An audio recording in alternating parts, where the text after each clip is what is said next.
Pengakuan mengejutkan polisi bernama Basuki, 56, dengan pangkat Ajun Komisaris Besar Polisi, AKBP, yang terseret kasus kematian dosen wanita tanpa busana.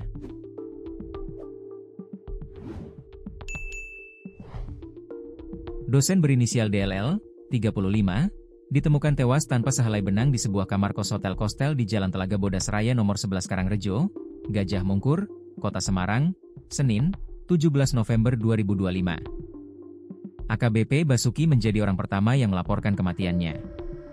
Saat diperiksa penyidik bidang profesi dan pengamanan, Bid Propam, Polda Jawa Tengah, AKBP Basuki mengaku memang bersama korban di kamar hotel tersebut sejak Minggu, 16 November 2025. Hal ini dikarenakan DLL sedang sakit.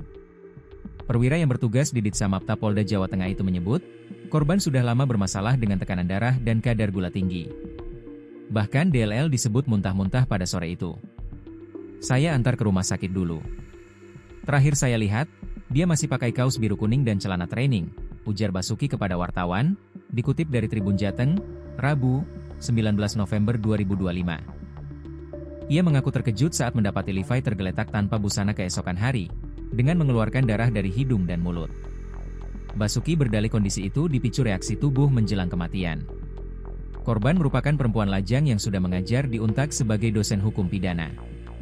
Di sisi lain, AKBP Basuki yang menjadi saksi utama kasus ini diketahui sudah berkeluarga.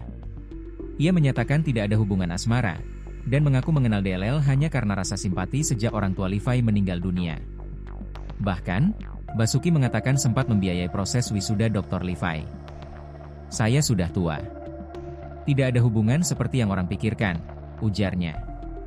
Ia diperiksa penyidik Propam selepas kasus kematian dosen muda Untak Semarang berinisial DLL, 35, di sebuah kamar kos Hotel Kostel di Jalan Telaga Bodas Raya nomor 11 Karangrejo, Gajah Mungkur, Kota Semarang, Senin, 17 November 2025.